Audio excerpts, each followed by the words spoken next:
Ketika murid-murid yang lain mendengar pertanyaan tersebut, mereka marah.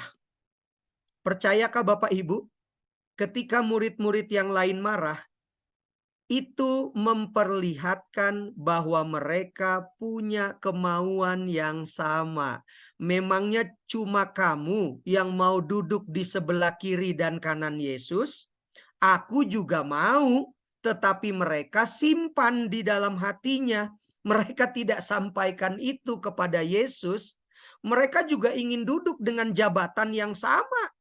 Terlepas mau jabatan apapun, yang pasti di kerajaan Yesus. Dengan Yesus sebagai rajanya. Bapak Ibu, apakah realita ini terulang di setiap pemilihan pegawai jemaat di gereja kita masing-masing? Apakah ketika bulan Berber, September, Oktober, November, Desember sudah masuk, maka kita akan melakukan pemilihan pegawai jemaat. Disitulah akan diperlihatkan siapa Yakobus dan Yohanes yang sebenarnya. Sebenarnya Anda dan saya punya pertanyaan yang sama seperti Ibu Yesus. Ibu Yohanes dan Yakobus. Hanya versinya aja yang berbeda. Bukankah saya sudah berkorban untuk gereja, maka saya harus jadi ketua jemaat? Bukankah saya sudah berkorban untuk gereja, maka saya harus menjadi kepala departemen? Catatan sejarah menyebutkan, saya kutip Bapak Ibu, apakah ketika pemilihan di pegawai gereja sedang terjadi, saya merasa lebih baik dari orang lain, seperti Ibu Yakobus dan Yohanes yang sudah banyak membantu keuangan, lalu anaknya harus punya kedudukan?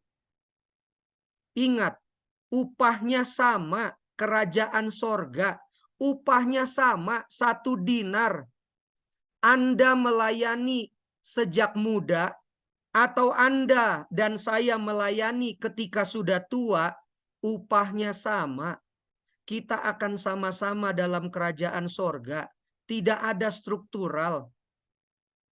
Bagaimana di kerajaan sorga tidak ada struktural, sementara kita mempraktekkan struktural di dalam gereja kita? Bukan soal strukturalnya Bapak Ibu, tetapi kita minta imbalan dalam pelayanan melayani Yesus.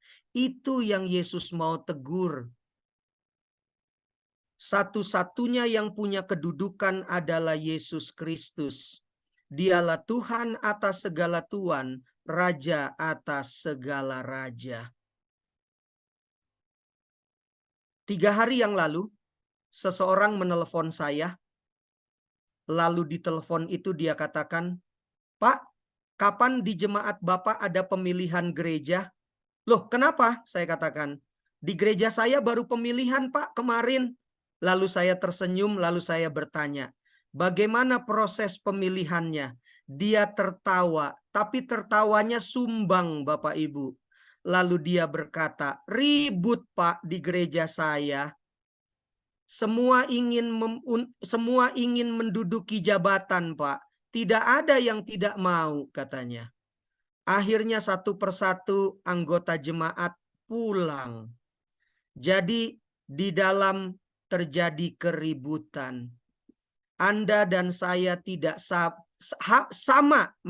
Anda dan saya masih melakukan peristiwa yang sama seperti murid-murid Yesus. Yang satu berani untuk meminta, yang satu diam-diam tapi ingin dipilih. Lihat itu. Maaf, apakah ini terlalu keras untuk kita? Tetapi berterima kasihlah kepada Yesus yang ingin memperbaiki hidup kita malam hari ini. Oktober, November, Desember. Semua adalah bulan-bulan pemilihan. Apakah kita tidak sadar bahwa kita mengulangi sejarah pertanyaan Yakobus dan Yohanes?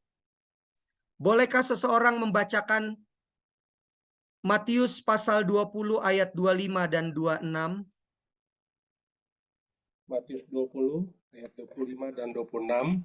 Tetapi Yesus memanggil mereka lalu berkata, "Kamu tahu bahwa pemerintah-pemerintah bangsa-bangsa memerintah rakyatnya dengan tangan besi, dan pembesar-pembesar menjalankan kuasanya dengan keras atas mereka. Tidaklah demikian di antara kamu. Barang siapa ingin menjadi besar di antara kamu, hendaklah ia menjadi pelayanmu."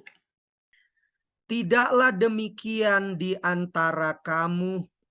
Bila kamu ingin menjadi besar, kamu harus menjadi pelayan. Bila mana kamu ingin menjadi pemimpin, kamu harus menjadi hamba. Pernyataan Yesus seakan tidak masuk di akal. Ingin menjadi ketua sidang, ingin menjadi kepala departemen. Rasul Paulus katakan, itu ambisi yang baik.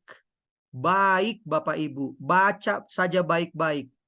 Syarat-syarat untuk menjadi penatua jemaat itu baik. Tetapi ketika sudah duduk di dalam pelayanan itu, apapun yang kita inginkan, Yesus mengharapkan kita menjadi pemimpin, kita menjadi orang hebat yang melayani, hati sebagai hamba. Bapak Ibu, kata pelayan, bahasa Yunaninya diakon, diakonos, diakenes. Kalau diakon itu laki-laki, diakones itu perempuan. Tema daripada diakon adalah menekankan kerendahan hati untuk melayani orang lain. Ini yang Yesus harapkan. Silahkan mau jadi ketua jemaat, silahkan mau jadi pemimpin departemen di setiap gereja kita. Mangga, itu baik. Tapi mari lihat setelah kita duduk di situ. Apakah kita menjadi tuan atau menjadi hamba? Kita harus punya kerendahan hati melayani orang lain. Yesus mau kita berkorban. Diakon itu punya jabatan, punya nilai tinggi, tapi harus merendahkan hati dan tetap menyamakan diri dengan anggota jemaat yang lain. Yang membedakannya cuma 1 tahun kok Bapak Ibu. Untuk menjadi seorang pelayan di gereja, sudah hebat 2 tahun. Itu peraturan jemaat, katakan seperti itu. Lalu menjadi hamba. Hamba bahasa Yunaninya dolos. Dolos adalah seseorang yang berada di bawah otoritas orang lain. Ingat Bapak Ibu, saya pendeta, saya berada di bawah gembala yang agung, yang namanya Yesus Kristus. Anda yang punya jabatan di gereja, ingat, kita hamba, ada pemimpin kita namanya Yesus, yang punya otoritas yang lebih tinggi daripada kita. Oleh sebab itu jabatan kita tidak punya kredibilitas apa-apa. Hamba punya nilai rendah. Hamba memang rendahan. Hamba harus tahu diri. Anda dan saya harus tahu diri. Kalaupun kita menjabat di gereja, itu karena dipercayakan. Bukan karena kita punya kehebatan. Jadi sebagai seorang pelayan, diakonos, baik seorang hamba atau dolos, itu punya prinsip yang sama. Sekalipun dia pendeta, saya diurapi, saya harus tahu diri bahwa saya tidak lebih dari seorang pelayan dan hamba. Maka yang kita sedang layani adalah Tuhan yang sebenarnya. Raja segala raja, Tuhan segala Tuhan, dialah Yesus Kristus. Disinilah letak pelayanan dengan kekuasaan. Apa artinya? 1, kuasa sorgalah yang memampukan seseorang yang mempunyai nilai tinggi, tetapi dengan kesadaran merendahkan hati menjadi seorang pelayan atau hamba. Yang kedua, menyadari bahwa setiap orang adalah benar-benar hamba karena Yesuslah satu-satunya pemimpin. Dengan kata lain, Bapak Ibu, ketika Yesus berkata, "Tidaklah demikian di antaramu. Kalaupun engkau akan duduk dalam satu jabatan, itu tidak lebih dari sebuah pelayanan." Ingat, kita adalah pelayan dan hamba. Kalau begitu, apa hebatnya jadi ketua jemaat?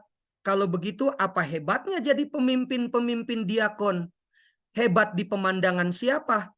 Hebat di pemandangan Tuhan. Karena kita mempunyai hati sebagai hamba.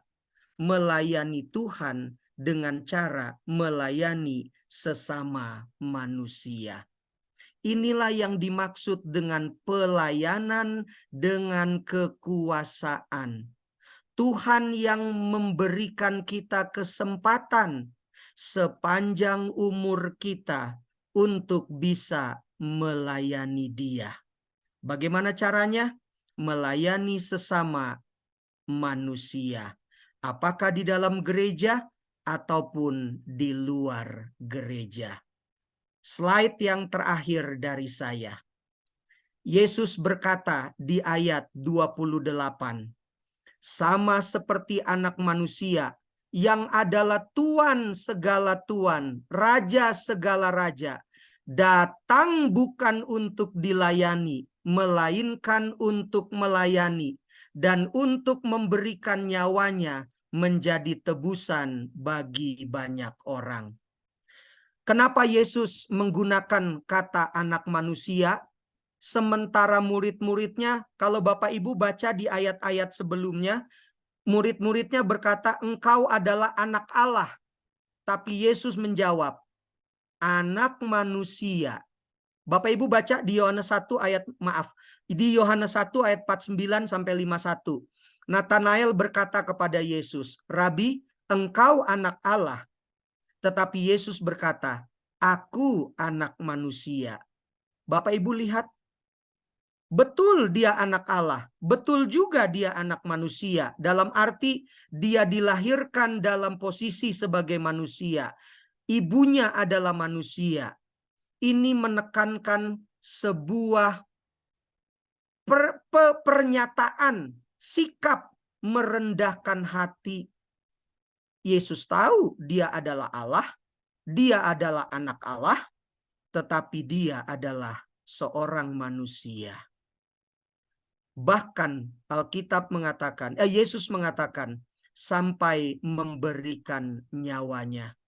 Kata memberikan nyawanya adalah tindakan yang paling tinggi yang dapat dilakukan oleh seorang manusia.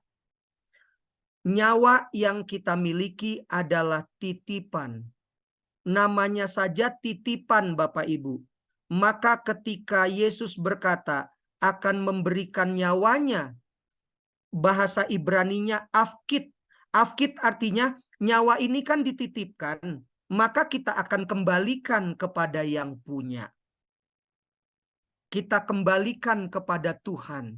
Kalau Tuhan mau berikan kembali, ya terima kasih. Kalau tidak, ya tidak apa-apa.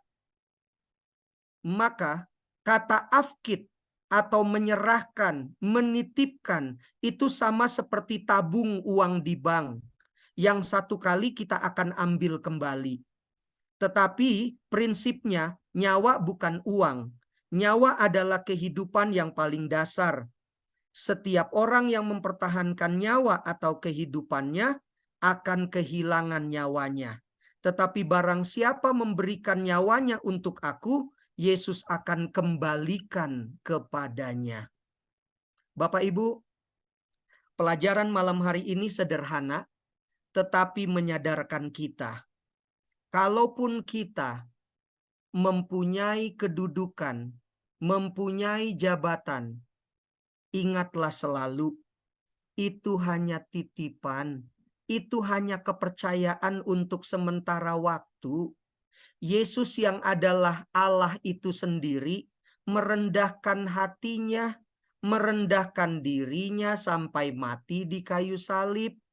Masa iya Anda dan saya yang punya kedudukan yang sifatnya hanya titipan merasa lebih hebat daripada Tuhan? Tidaklah demikian dengan kita. Kita adalah hamba. Kita adalah pelayan. Mari kita layani Tuhan dengan segenap hati.